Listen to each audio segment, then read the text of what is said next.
आजच आदर्श live news चॅनलला subscribe करा आणि बेल आयकॉन अवश्य दाबा।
दहावा दिवस आहे।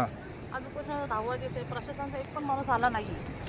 प्रशासन माणसं तेव्हा आली जेव्हा स्थानिक आमदार नाहीच, बाहेरचे आमदार जेव्हा येऊन गेले ना तेव्हा प्रशासनाची माणसं म्हणजे येऊन गेले। ते काहीच MIDC म्हणजे माणसं आली ते पण काहीच फक्त आम्हाला नुसते आश्वासनं दिले। आम्हाला आश्वासनाची गरज नाही, आम्हाला जे आमच्या मागणीत नाही ते कागदपत्र हवेत तरच आम्ही इथनं, आणि ते पण आम्हाला पूर्ण करा हो, नुसते आश्वासनं देऊ नका, आम्हाला कागदपत्र द्या। आम्ही जे आहे ना ते आमचं तेच मागतो, आम्ही तुमच्या दुसरं काहीच मागत नाहीत आम्ही।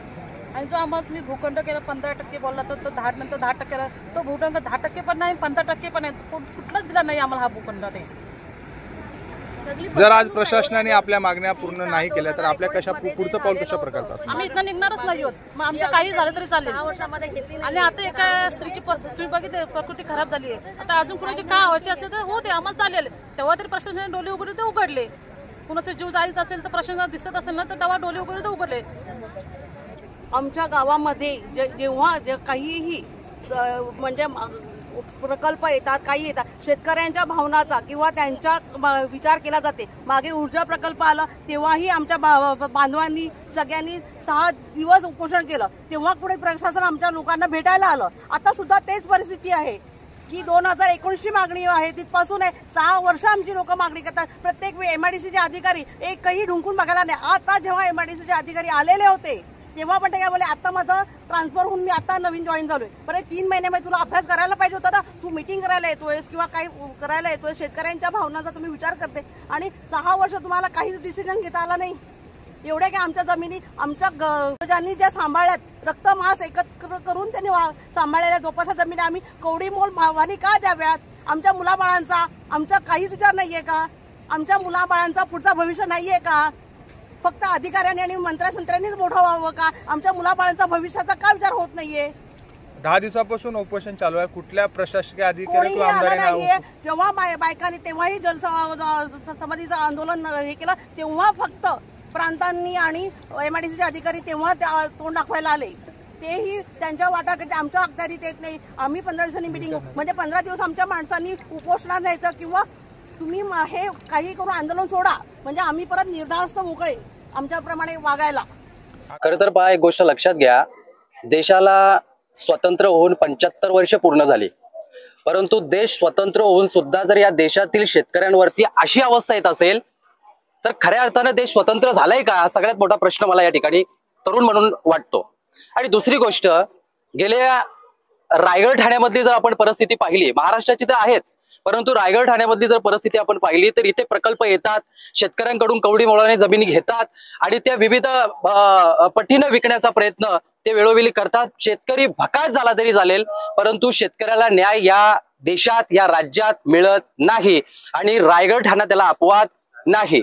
आजही जर चिंद्रण गावाची आपण परिस्थिती पाहिली, चिंद्रण, महालुंगी आणि कानपोली या 3 गावांच्या जमिनी 4.5 लाख रुपये गुंठ्यानं प्रशासनानं घेतल्या, परंतु त्याच्या तिप्पट पटीनं म्हणजे 15 लाख रुपये गुंठ्यानं जमिनी अदानी आणि इतर कंपन्यांना विकण्याचं काम या प्रशासनानं केलेलं आहे।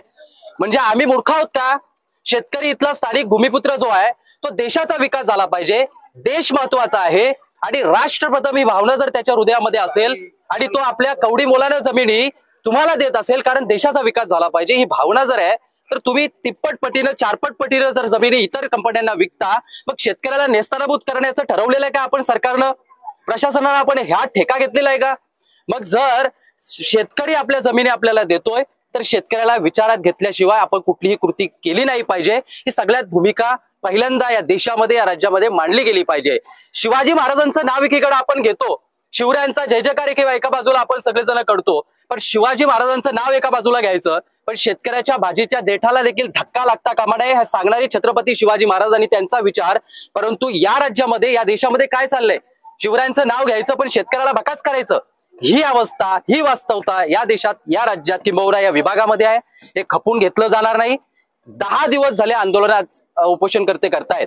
त्यांचा संसार, कुटुंब सगळं काही बाजूला ठेवून इथल्या सगळ्या गावकऱ्यांच्या किंबहुना या विभागातील शेतकऱ्यांच्या कुटुंबाला एक चांगला न्याय मिळाला पाहिजे म्हणून ही सगळी लोक लढतायत, रक्त आटवतायत खऱ्या अर्थानं आपण म्हटलं तरी चालेल. परंतु दुर्दैवानं मला या ठिकाणी सांगावं लागेल की ज्या मतदारसंघाचे आमचे लोकप्रतिनिधी आहेत, आज गेली 10 दिवस हे उपोषणकर्ते बसतायत, त्यांचे सगळे घरादाराची सगळी माणसं, कुटुंब येऊन इथं उपोषणस्थळी तिथे बसलेले आहेत, परंतु लोकप्रतिनिधी सुद्धा आलेले नाहीत. ही खऱ्या अर्थानं दुर्दैवाची गोष्ट आहे. तुमचं राजकारण असेल तो भाग वेगळा, परंतु लोकप्रतिनिधी या नात्यानं आपल्या मतदारसंघातील लोक जर एखाद्या ठिकाणी आपल्या मागण्यांकरता बसत असतील तर लोकप्रतिनिधींनी तिथे येणं, दखल घेणं, किंबहुना त्यांच्या अन्यायाविरुद्ध आवाज उठवणं ही सगळ्यात मोठी जबाबदारी त्यांची आहे. परंतु आज 10 दिवस झाले हे आंदोलनकर्ते बसलेले आहेत, अजूनपर्यंत प्रशासनानं दखल घेतली नाही. मला वाटतं MIDC आणि प्रांत अधिकारी आणि तहसीलदार वगैरे सगळे आले होते, परंतु जी शासन दरबारी दखल घ्यायला पाहिजे, जी मंत्री लेवलला मंत्रालयामध्ये जी दखल घ्यायला पाहिजे ती दखल आजतागायत घेतली गेली नाही. म्हणून या राज्याचे उद्योग मंत्री उदयजी सामंत साहेब असतील, यांच्यापर्यंत हा आवाज पोहोचला गेला पाहिजे. तो पोहोचवण्याचं काम एक पत्रकार म्हणून आपल्या माध्यमातून सातत्यानं आपण करताय. आणि इथून पुढेही मी एक शब्द देतोय, आपल्याला या ठिकाणी आश्वासित करण्याचा प्रयत्न करीन या सगळ्यांच्या वतीनं, भूमिपुत्रांच्या वतीनं, की जोपर्यंत आमच्या मागण्या पूर्ण होत नाही तोपर्यंत माघार घेणार नाही. जोपर्यंत तुम्हाला जे काय करायचे ते करा, टोकाची भूमिका घ्यायला लागली तरी चालेल, परंतु शेतकरी माघार घेणार नाही. कारण शेतकरी हा हाडामासाचा आहे. शेतकऱ्यानं बघा, तुम्ही पाहू शकता, हा शेतकऱ्यांचा आक्रोश आहे, हा शेतकऱ्यांचा आक्रोश आहे. शेतकऱ्यांच्या ह्या भावना आहेत.